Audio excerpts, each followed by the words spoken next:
Seventh story of the Palace of the Snow Queen and what happened there at last. The walls of the palace were formed of drifted snow, and the windows and doors of the cutting winds. There were more than 100 rooms in it, all as if they had been formed with snow blown together. The largest of them extended for several miles.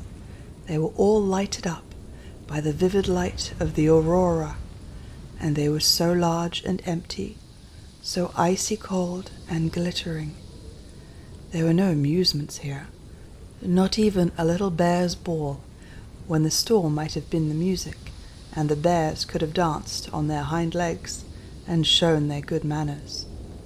There were no pleasant games of snapdragon, or touch, or even a gossip over the tea table for the young lady foxes. Empty, vast, and cold were the halls of the Snow Queen. The flickering flame of the northern lights could be plainly seen, whether they rose high or low in the heavens, from every part of the castle. In the midst of its empty, endless hall of snow was a frozen lake, broken on its surface into 1,000 forms. Each piece resembled another, from being in itself perfect as a work of art, and in the center of this lake sat the Snow Queen when she was at home.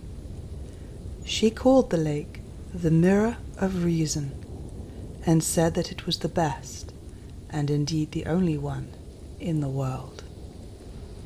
Little Kay was quite blue with cold, indeed almost black, but he did not feel it, for the Snow Queen had kissed away the icy shiverings, and his heart was already a lump of ice. He dragged some sharp, flat pieces of ice to and fro, and placed them together in all kinds of positions, as if he wished to make something out of them, just as we try to form various figures with little tablets of wood, which we call a Chinese puzzle. Kay's fingers were very artistic. It was the icy game of reason at which he played, and in his eyes the figures were very remarkable, and of the highest importance.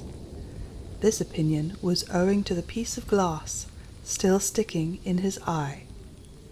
He composed many completed figures, forming different words, but there was one word he never could manage to form, although he wished it very much. It was the word eternity. The Snow Queen had said to him, "When you can find out this, you shall be your own master, and I will give you the whole world and a new pair of skates." But he could not accomplish it. "Now I must hasten away to warmer countries," said the Snow Queen. "I will go and look into the black craters of the tops of the burning mountains, Etna and Vesuvius, as they are called.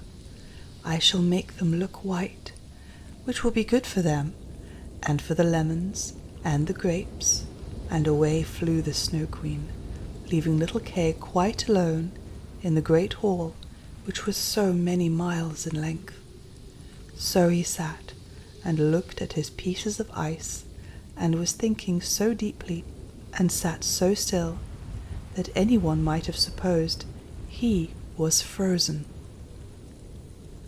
Just at this moment it happened that little Gerda came through the great door of the castle. Cutting winds were raging around her, but she offered up a prayer, and the winds sank down as if they were going to sleep. And she went on till she came to a large empty hall, and caught sight of Kay. She knew him directly. She flew to him and threw her arms round his neck and held him fast, while she exclaimed, "Kay, dear little Kay, I have found you at last."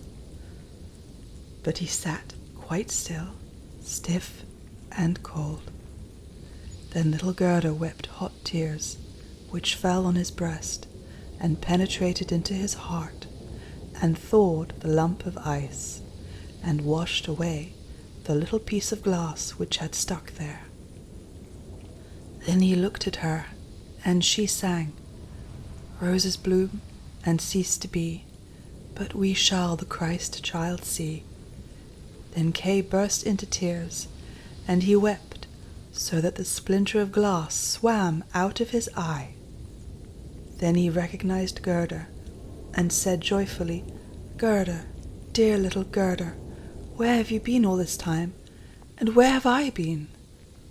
And he looked all around him and said, "How cold it is, and how large and empty it all looks." And he clung to Gerda, and she laughed and wept for joy.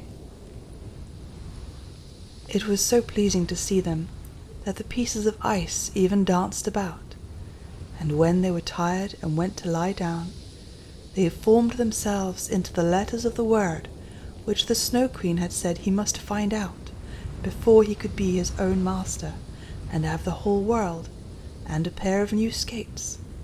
Then Gerda kissed his cheeks, and they became blooming, and she kissed his eyes, and they shone like her own. She kissed his hands and his feet, and then he became quite healthy and cheerful. The Snow Queen might come home now when she pleased, for there stood his certainty of freedom in the word she wanted, written in shining letters of ice. Then they took each other by the hand and went forth from the great palace of ice. They spoke of the grandmother and of the roses on the roof, and as they went on the winds were at rest, and the sun burst forth. When they arrived at the bush with red berries, there stood the reindeer waiting for them, and he had brought another young reindeer with him, whose udders were full, and the children drank her warm milk and kissed her on the mouth. Then they carried Kay and Gerda first to the Finland woman, where they warmed themselves thoroughly in the hot room, and she gave them directions about their journey home. Next, they went to the Lapland woman, who had made some new clothes for them, and put their sleighs in order. Both the reindeer ran by their side, and followed them as far as the boundaries of the country, where the first green leaves were budding. And here they took leave of the two reindeer and the Lapland woman, and all said farewell. Then the birds began to twitter, and the forest too was full of green young leaves, and out of it came a beautiful horse, which Gerda remembered, for it was one which had drawn the golden coach. A young girl was riding upon it, with a shining red cap on her head, and pistols in her belt. It was the little robber maiden, who had got tired of staying at home. She was going first to the north, and if that did not suit her, she meant to try some other part of the world. She knew Gerda directly, and Gerda remembered her. It was a joyful meeting. "You are a fine fellow to go gadding about in this way," said she to little Kay. "I should like to know whether you deserve that anyone should go to the end of the world to find you." But Gerda patted her cheeks and asked after the prince and princess. "They are gone to foreign countries," said the robber girl. "And the crow?" asked Gerda. "Oh, the crow is dead," she replied. "His tame sweetheart is now a widow, and wears a bit of black worsted round her leg. She mourns very pitifully, but it is all stuff. But now tell me how you managed to get him back." Then Gerda and Kay told her all about it. "Snip, snap, snare! It's all right at last," said the robber girl. Then she took both her hands and promised that if ever she should pass through the town, she would call and pay them a visit, and then she rode away into the wide world. But Gerda and Kay went hand in hand towards home, and as they advanced, spring appeared more lovely, with its green verdure and its beautiful flowers. Very soon they recognized the large town where they lived, and the tall steeples of the churches, in which the sweet bells were ringing a merry peal as they entered it, and found their way to their grandmother's door. They went upstairs into the little room where all looked just as it used to do. The old clock was going tick, tick, and the hands pointed to the time of day. But as they passed through the door into the room, they perceived that they were both grown up, and become a man and a woman.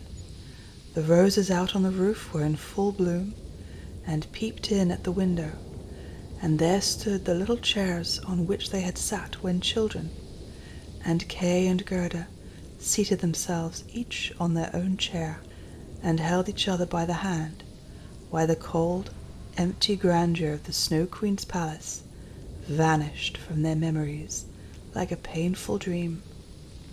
The grandmother sat in God's bright sunshine, and she read aloud from the Bible. "Except ye become as little children, ye shall in no wise enter into the kingdom of God." And Kay and Gerda looked into each other's eyes, and all at once understood the words of the old song: "Roses bloom and cease to be, but we shall the Christ child see." And they both sat there, grown up, yet children at heart, and it was summer, warm, beautiful summer.